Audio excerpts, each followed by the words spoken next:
Hello and welcome to The Shift, the podcast that aims to tell the no-holds-barred truth about being a woman post-40, created and hosted by me, journalist and author Sam Baker. My guest this week is the cartoonist Alison Bechdel, probably best known for the Bechdel test, a tongue-in-cheek method she came up with in the 80s for assessing gender bias in movies. She became a household name when Fun Home, her graphic novel about coming out and her father's death, became a bestseller and was turned into an award-winning musical. Her new graphic novel, The Secret To Superhuman Strength, is a funny not funny exploration of her own search for inner and outer strength through the lens of 60 years of fitness fads. Strength has always been a thing for me. I grew up in a time when girls were told they were weak, they couldn't do push-ups, they couldn't run, they couldn't throw a ball, and that always just infuriated me. Not that I was any great athlete, but I could run, I could throw a ball. Alison and I go on a rambling stroll, her words, not mine, through the last 6 decades of her life as we chat about everything from tarot to very much not being a team player. Alison talks candidly about escaping self-consciousness, coming to terms with aging, why men are scared of women who can do push-ups, and why she's forever 9 years old. And together we come up with a Bechdel test for women over 40. Thank you so much, Alison, for doing this. I really appreciate it. Oh, sure. It's my honor. No, I think it's the other way around. But before we get going, can you tell me a bit about the room that you're in to give a bit of a sense of your environment? This is my office, which is how I refer to my studio. And behind me are my filing cabinets and some of my flat files where I keep my drawings. It looks like a tool chest, like I've got my auto mechanic tools in there, but it's really drawings. That's so old school. I used to work on magazines, and back in the day we would have those chests where all the flat layouts lived, and yeah, it looks amazing. It's so busy behind you, so much going on. Yeah, it helps to distract people so they're not looking at me. Yeah. Oh my God, that's the curse of this whole Zoom stuff, isn't it? It's like you've kind of got to look at yourself the whole time. I know. And where is your studio? Are you in Vermont, halfway up a mountain scenario? I am, yes. And it's snowing. I mean, what is it about mountains? Mountains crop up all the way through The Secret To Superhuman Strength, don't they? Yes. I have always loved mountains from when I was small, and I don't really know what it is. I explore one possibility, which is that my grandfather on my mother's side actually grew up in the Tyrolean Alps, and he was a goat herd. He'd take the goats up to the high pastures in the summer, and I just wonder if there's some way that you can inherit, a feeling for the mountains or a sense that that's a kind of home for you. That would make sense, wouldn't it? That if that's in your kind of genes. I don't know how all that stuff really works. No. Are you a bit antisocial? I am. I prefer to describe myself as an introvert rather than antisocial, but I suppose it's true. I have a certain need for connecting with others. I certainly love other people, but I think it's somewhat less than average. I can get along alone perhaps longer than other people. So has lockdown really played into that for you or not? My lockdown has been really kind of wonderful. I feel very sheepish saying this because it's been such an awful thing that humanity has been living through. But for me, it worked out really well. I work at home anyhow, so there was no upheaval in my daily routine. In fact, I got to just sink into a state of very deep concentration with this book. I was on deadline, and I might not have finished it if I hadn't had that, uninterrupted time. There's a lovely cartoon towards the end of the book of you and your wife in a very kind of monastic setting, kind of fully monked up, finishing the book. Yeah, I actually roped her into helping me with the book. She was doing the color as I was finishing up the drawing. And it was this really wonderful feeling, like we were, two monks, filling out our illuminated manuscripts together. We were like hermits. We weren't seeing people. We weren't going anywhere. We stopped drinking. We went vegetarian. My God. It actually was really, really great. It kind of ties into the book a bit because obviously it's ostensibly outwardly about, outer strength and outer fitness, but there's a lot of it as well is about the inner relationship, isn't it? And your inner life. Yeah. It's really, in fact, much more about metaphysical than physical fitness. I'm using fitness as a lens to look at the course of my whole life and the ways I've changed, the ways I'm continually trying to change and improve myself. But fitness is just one way of approaching it and making it like almost a sort of metaphor for those things, because it's very easy to quantify something concrete like, going for a run or doing a weight routine. It's not as easy to quantify the sort of creative states of creative flow that I'm also writing about, or my struggles with intimacy, with accepting my dependence on other people. Those things are all murkier, but exercise gives me a clear, easy way to talk about things. It's kind of a Trojan horse of a book, really, because it's ostensibly about 60 years of fitness fads through the lens of your interaction with them. But really, it's a big existential monster, isn't it, about mortality? It kind of is. I feel a little sheepish about that, too. Like, I had intended for it to be more about the fun part of fitness and just doing these different activities. But the deeper I got into it all, the more I just inevitably get pulled into these big questions. Like, what is the purpose of our life? What is the nature of reality? What's real? Is myself a real thing? And for me, I like to call it a mystical experience, but in fact, it was a drug-induced experience. When I was 20 and taking psilocybin mushrooms, I had this really amazing, very blissful experience just sitting in Central Park one summer afternoon under the influence of this drug, this hallucinogenic drug. I didn't really have a hallucinogenic experience. Things weren't swirling or I wasn't having hallucinations, but I felt this profound sense of bliss. Like everything was just fine. And it was fine because I wasn't myself. I was just sort of merged out into everything. It's very hard to talk about this. The nature of any kind of mystical experience is that you can't put it into language. In the book, I also try to draw this experience and, you can't capture it. But this feeling of, being freed from the strictures of your individual self is something that I have striven for ever since. I've tried to meditate to get there, which I'm not very good at. I'm like constantly struggling to have some kind of meditation practice and failing because I can't stand sitting still. I get closer to it through these athletic experiences, through running or going on a long bike ride. I feel like I get some slight version of that mushroom experience. What was your exercise gateway drug? Because you started young, didn't you? Yes, I was very fortunate to have my parents take up the sport of alpine skiing when I was a child. I think it's great to learn a physical sport or skill when you're really young. You can't really resist it. I just did it because that's what my family was doing. I learned a lot just from, learning how to balance on skis. It could have been any kind of activity, but my family did skiing and that was what I learned. And it has helped me as I've tried to do other activities over the course of my life, that early grounding and just learning to balance yourself. I feel like that was really helpful. I wish everyone could have that. I often wonder, maybe some people just aren't coordinated. Oh my God. I mean, I can hardly balance on a bike even now. Yeah. It's shaming. It's shaming. Is that because, though, you didn't have early access to it? Or do you think that's just inherently in your nature? I'm afraid it's just inherently in my nature. It's like I was reading you kind of like inline skating and skiing. And I was just thinking, I just can't even stand up on roller skates. Well, this is one of my fears about this book, is that I'm going to put off people who don't enjoy exercise or just aren't good at it, don't want to do it. I hope that isn't the case because I'm not an exercise evangelist by any stretch. I know it's not everybody's bag, but for me, it's just a way to get into these other ideas. But it wasn't a cult in the way it is now, was it, when you started? It's kind of become a bit of a thing. It has. And I feel like I didn't really get into that. Like that's something I haven't experienced just because I'm old now and I'm not like in the cultural swim as much as I used to be. But I could certainly see that coming, with the spinning craze and the yoga on every street corner. Yeah, it's become a commodity in a way that it didn't used to be. Yeah, like a status almost, I guess. Like Peloton during lockdown. It's almost like, oh God.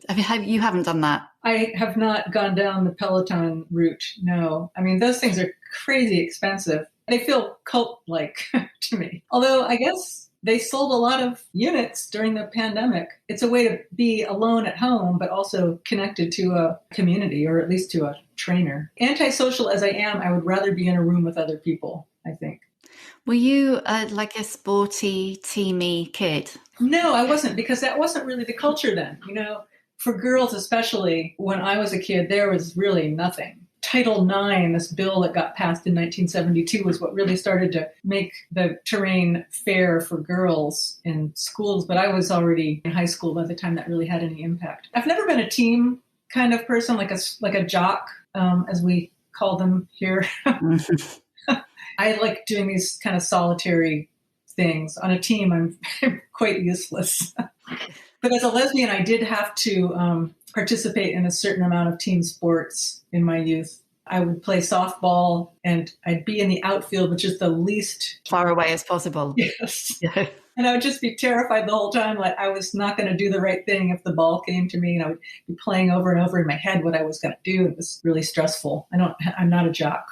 I did play a season of rugby, though. I had no idea what was happening. Why did I do that? To meet people, to get exercise. And I did meet people and I did get exercise, but I feel like I got a slight sense of what it must be like to be in combat, just this chaotic welter of violent activity around you. That was traumatic. Is that the only exercise you ever met that you didn't like? Perhaps, although I will say I liked the drills. I enjoyed the drills for these team sports, like just playing catch or, learning to tackle somebody. The tackling itself was fun outside of the strategy of a game. That was beyond me. Yeah, I'm trying to work out what it is that you don't get from team sport. This is impossible because I don't get anything from it at all. But I'm trying to work out what you don't get from team sport. There's this social ease that I think is part of being a team player that I don't have. Like I'm just frozen with self-consciousness on a playing field, and you can't play like that. So that's my issue. To come back to the actual book, a lot of what I'm trying to overcome in these various pursuits is my self-consciousness, my extreme self-consciousness. Like I just want to not be thinking about myself for a minute. One of the things I loved about the book was I loved that the Alisons, yours, little Alison really, her focus on strength. The character who means nothing to anybody British, Jack LaLanne? Jack LaLanne was this guy who had an exercise program on television when I was growing up. And it was the first, like the very beginnings of this exercise culture that we're now all in the throes of. People didn't used to do that, People just walked or ran their clothes through a wringer washer. Like you just had a lot of exercise in your daily life. But starting about the time I was born in 1960, people started having this thing called exercise. And hi, Kitty. Sausage, this is Alison. Do you mind if I just shove him out the window? Bloody animal. Sorry. I'm suffering from severe cat deprivation, so I'm thrilled to see a cat. Go on. Out. So have you not got Donald? Donald died about a year and a half ago, yeah. Oh, no. It was really, really sad, and so sad that Holly and I have not been able to face getting another cat. I'm ready, and she's not quite. When my cat before Sausage died, Shinobi, I cried for like 90 minutes straight. Wow. I was probably crying about other things. As I'm sure a therapist would say, you weren't crying about the cat, love. I don't know. I certainly have felt when my pets have died a kind of just pure grief that is different from when people die. This is terrible to say, but I feel like I have cried harder over cats than people. Yeah. I mean, we'll go back to Jack LaLanne. I was thinking, I'm sure we were talking about something else. Cats feature a lot in your cartoons. They do. Part of my daily life as a cartoonist for these past several decades has been having a cat around. So I just drew that, I just showed the cat in the background. There's not a lot of explicit interactions with cats. They're just quite present. Yeah. When Donald died, I'd had her for 12 or 13 years. That became part of the story of The Secret to Superhuman Strength. Her death got woven into the ending of the book. And the reason that has any power at all is because you've seen her, just woven into the fabric of my life up until that point. Yeah, and I think if you're a cat person, you know how much time they spend sitting on your books, your papers, your keyboard, your whatever it is you're trying to do. Sorry, Jack LaLanne's muscles were a big thing for you, weren't they? Yeah, he was directing this exercise program toward housewives, to women who were at home. But he was super fit. He had these huge arms, big pecs, and a tiny little waist, and he'd wear this bizarre jumpsuit. He really does have excellent jumpsuit action in your cartoon. I didn't know whether that was your creative liberties or whether that was legit, Yeah, his jumpsuit. that was real, some kind of stretched fabric. If I was homesick from school, I would often watch Jack LaLanne. And, I just picked up this idea that your body is something that you can shape if you apply yourself to it. Not that I did as a child. I just sort of sat there slack-jawed watching him like I watched everything on TV. But that message got in. And also he talked a lot about just energy, as he put it, zest and pep. Oh, pep. And that if you exercise, you would have access to more energy. So that idea got in too. And it's true. I feel like the more I exercise, the more energy I have. And that's been true for my whole life. I'm just sort of a wired, amped person, and exercise helps to calm me down. I was really interested that you were talking about strength and gauging your self-worth by your physical strength. Now it feels like where people are starting to talk about strength in relation to women and what women's bodies can do as opposed to what they look like, a lot more than they were back particularly in the 70s when it was all, in the UK, it was all the green goddess and, how skinny do you look in that lycra? Yeah. I love the way that the notion of strength weaves through the book and that seemed to be what drove you. Yeah, as a small child, I saw these ads in my comic book for bodybuilding. There are always these muscle man images. Like along with Jack LaLanne, there was also Charles Atlas, but he was in comic books. And I found that so appealing. Strength has always been a thing for me. Like I grew up in a time when girls were told they were weak. They couldn't do push-ups, they couldn't run, they couldn't throw a ball. And that always just infuriated me. Not that I was any great athlete, but I could run, I could throw a ball. As I got older and the culture also began to evolve and feminism came along, that was a really wonderful thing to see. And in my 20s, when I started studying karate at a feminist martial arts school, we were very explicitly like trying to take back this strength that the culture had taken from us. I really have felt for a long time that men just like to psych women out. They like to make women think they can't do these things because it's so terrifying to them, a woman who can do 20 push-ups. But so it's been wonderful to see women really reclaiming that strength in so many different arenas. You literally go from birth to now in the book. And if we kind of go back a bit, there was a period of time, puberty, I guess. It's a difficult time for so many people. But there's a bit where you say, I couldn't control the hideous metamorphosis of adolescence. I think loads of people will identify with that. And then like the menopause end of the spectrum, you've got the kind of almost the reverse of the hideous metamorphosis of adolescence. Yeah. Did that help you deal with that? Or were you just feeling like pushed by social constraints and your dad who liked to dress you up a bit into that girlness? Well, I began running as a teenager. Like after puberty, I took up jogging, which was part of the cultural background. That was this strange trend that was sweeping the nation. And I somehow just picked up on it and started running. Like that was the first time I really started exploring my own strength. And it was amazing to me how I could just go longer. I could run longer and faster as I trained and practiced. It was a way of sort of managing all that anxiety of adolescence. Maybe not directly, but it was a way of just like setting it aside and having this inward focus on my own experience rather than what I looked like from the outside. I think that's probably the worst part of adolescence is that hyper self-consciousness of, imagining everyone's looking at you. And so running for me was a way to come back inside of myself and get my own focus and autonomy back.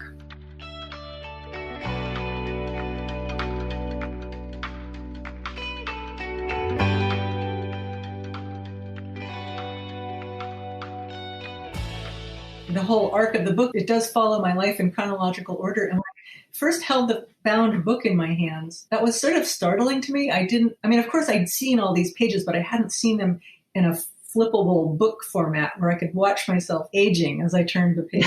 I go through menopause in this book. It's the story of my body. I wonder from outside whether it strangely feels more exposing than the previous two, even though the previous two were very intimate and about very intimate relationships in your life. I do feel like this one is a little less revealing, although now that I say that, no, I'm talking about my relationship. I'm talking about my getting involved with Holly when she was still polyamorous and trying to work that out. I talk about my drinking habits. It's quite revealing. I honestly don't know what I'm thinking. Why do I do this? I don't know. There's not really anywhere much you don't go. Sorry. No, that's okay. I somehow thought it was less intimate, but maybe I was just trying to convince myself. Because I read you said that you were going to write a fun athletic memoir that you could just bang out. It's like, how did that work out?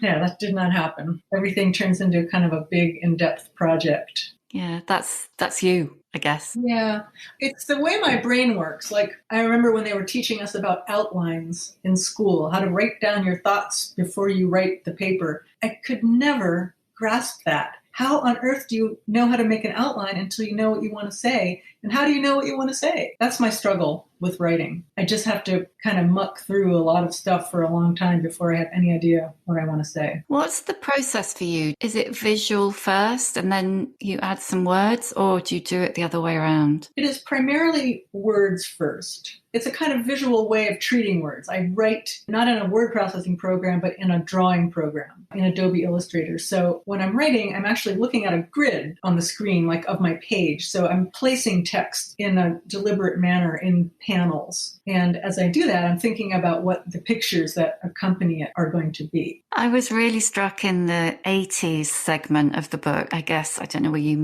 early mid-20s, where the kind of the cartoons and the karate kind of came together and gave you a sense of purpose. Yeah, those were kind of simultaneous. I was living in New York City after college and had stumbled into this world of karate, which I really turned myself over to. I just began going to all the classes, 4 classes a week, and that became the focus of my life. But at the same time, I was starting to draw my comic strip, Dykes to Watch Out For. These silly drawings of lesbians like me and my friends, and publishing them in the local paper. I was never one of those young people who was on the student council, or I was never a do-gooder. As you can see, I'm still completely inarticulate. I was not one of those driven, purposeful young people. But in my early 20s, I finally did start to feel some sense of purpose in this feminist world I was discovering. I was able to take my drawings, which was always my thing. I always loved to draw and drew silly drawings my whole life. And I had found a way to use those drawings to connect with other people. And the karate, too, felt like part of that feminist mission, in that it was, about helping other women to see how they could be strong. So that was quite a novel sensation, feeling the sense of community. Like, I'd never really thought of myself as part of any kind of community before, but that was very, very motivating. In the book, I talk about all these other writers, my own narrative, and one of them is the transcendentalist feminist writer Margaret Fuller. Well, I just became interested in this sort of lineage of people, from the transcendentalists back to the British Romantics. Well, and then I would see parallels between my own life and the lives of these writers at different points. And I was very taken with Margaret Fuller's life in her 20s. And I sort of show her life in parallel to mine. I mean, she was so much more purposeful and so much more high-minded, and she was supporting her family and struggling to make her way as a writer in the world. And I was just like this, 20th century punk, just pleasure and studying karate. But I did start to see some parallels in our lives, just in the way that she was finally finding her calling at the same time that I was finding my calling. At what point did you encounter her? I mean, I'd never heard of her. She's completely fascinating. Oh, she's so undersung. I hadn't heard about her either until maybe in the past 10 years. But I read a wonderful biography of her, Margaret Fuller, A New American Life. Someone needs to make a television series about her, because she's amazing. She only lived until she was 40. She died in a very tragic shipwreck. But she was just this sort of polymath, this genius woman in New England in the early half of the 19th century, when there was really zero opportunities for women. And she became a journalist. She traveled to Europe. She went to Rome and reported on the revolution happening there. She had a baby out of wedlock with a younger man. She was wild. There are so many women like her, aren't there, though, that are just vanished or have been vanished. I was at the university library recently looking for some books about her, and she's in the same section as Ralph Waldo Emerson. And I swear to God, he has like an entire wing of the library is filled with books about Emerson. And Margaret Fuller, there's maybe one shelf. So enraging. There's a point where you talk about adolescence, visibility and invisibility.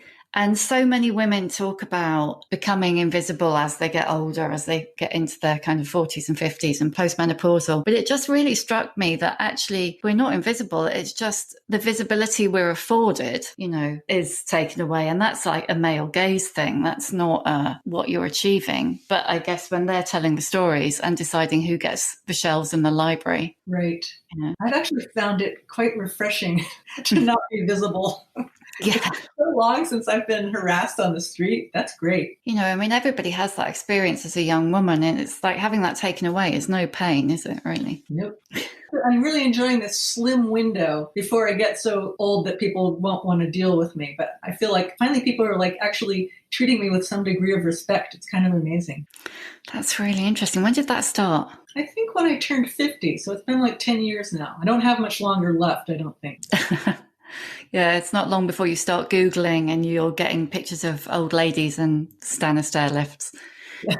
You had a menopause really quite young, didn't you? About 40? I was 50. Oh, that's my maths. You were 50. I was really struck by a comment that you make, and I hope I won't make you cringe by reading it out to you, that you were barren. Given that I'd never for an instant wanted to have a child, this was surprisingly discomforting to me, the end of the line.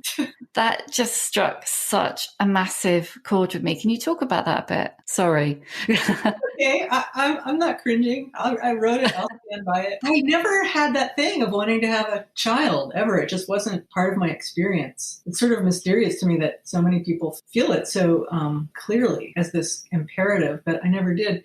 Yet, when it was no longer possible, that brought me up short. And I really got it that I was this sort of cul-de-sac. There's nobody coming after me. This line of my family is done right here. So just that finitude, that finality was a little disturbing, although I've gotten over it mostly. The reason it struck me is because I felt similarly and that I had never particularly wanted children. And then I remember being at the gynecologist and her saying to me, it was a boring conversation about whether or not I should have a hysterectomy.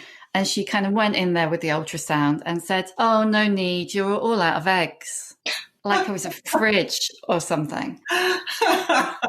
And I just thought, oh, that really is it. Yeah, it's weird too, because men don't have that same kind of expiration on their reproductive capabilities. I mean, although I guess their sperm does get a little wonky after a while. I think it does, but the eggs are gone. Yeah, I just thought it was interesting that, even though you weren't that interested, it was a moment that got a little picture.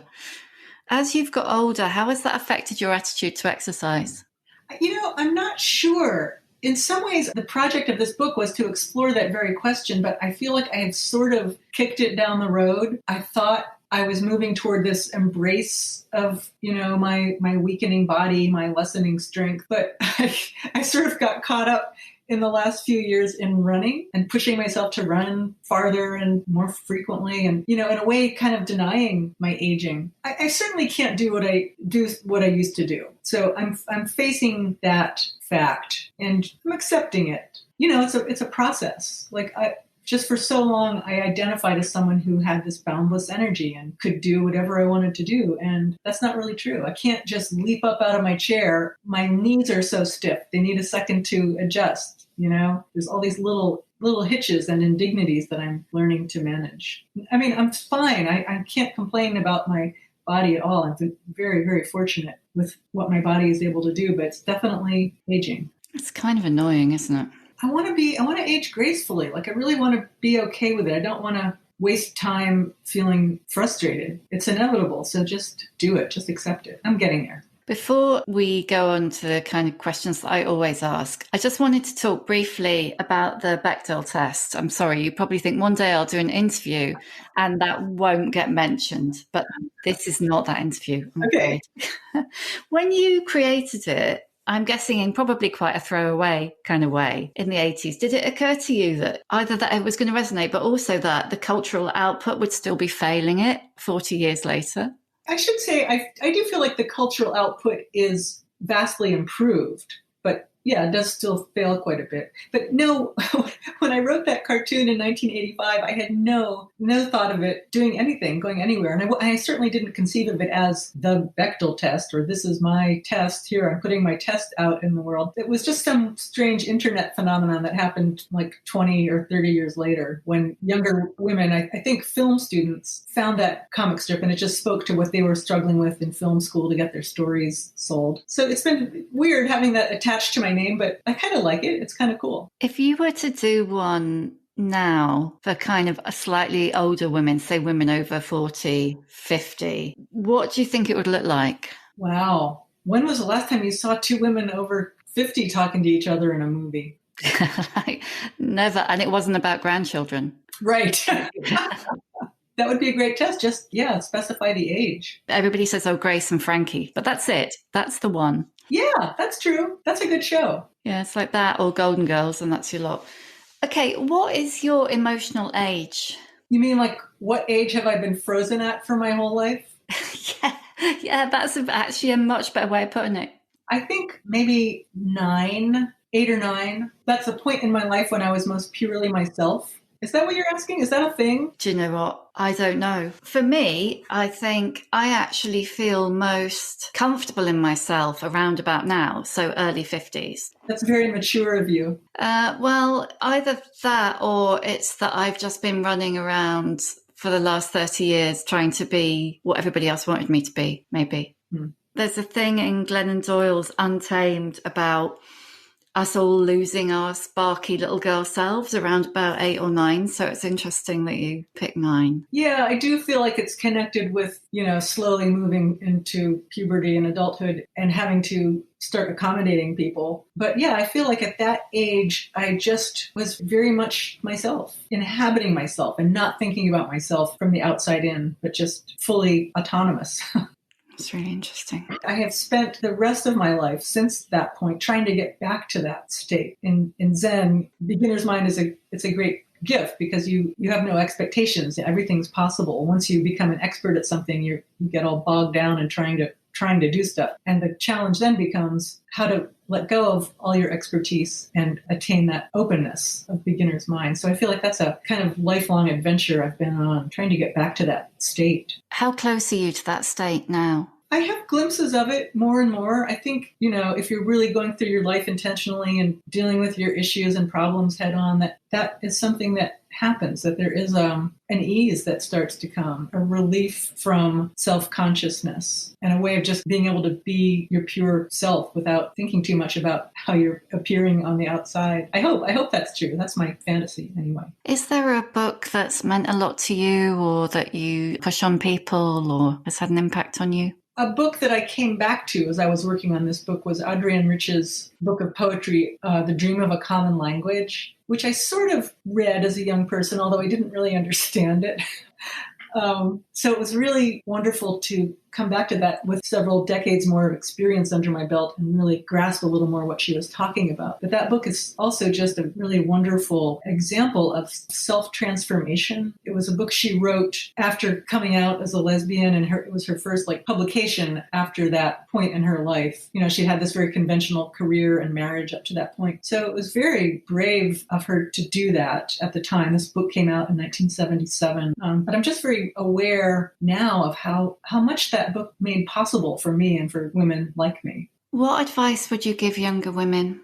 Find the thing you're good at and don't let people talk you out of it. If you're lucky enough to have something that you love doing and that you have some minimal skill at, don't let people convince you that that's not a worthy way to spend your time. I don't know if it's rare, but you're lucky if you actually have a thing that interests you. Other people, I think many people get it sort of beaten out of them along the way through the educational system. I mean, that's what we're here to do, is whatever that little thing that excites you is, that's what you're going to be good at and what's going to give you joy. How did you manage to find strength, I suppose, to do that? Because you have done that, haven't you? For me, I feel like it's been somewhat of a double-edged sword. I had a very privileged childhood. It's crazy to talk about the ways that my parents shortchanged me, but in a way they did. They sort of used me to be their own parent. I had this weird inverted relationship with them, and it took something for me. It took away my own spontaneous experience, which I've had to struggle hard to get back in my life. But at the same time, my parents really encouraged my creativity, my love of drawing. And that was what fed me and replaced that kind of parental care that I wasn't getting. Instead, I fed myself with this creativity. So that's how it worked for me. So it's been both a good thing and a hard thing, because then I come to rely too much on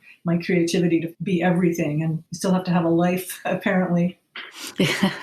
Yeah, I mean, that's just made me think, I want to go back and ask about, several times you talk about the personal price of professional success. Yeah, I feel like I somehow signed some deal with the devil that would give me professional success at the price of personal failure. Relationships were my difficult thing in life. I just had trouble having a healthy relationship, but I didn't have trouble doing my work. I would publish a book and my girlfriend would leave me. That became a pattern in my life. That's probably a whole other conversation, isn't it? Who is your old bird role model?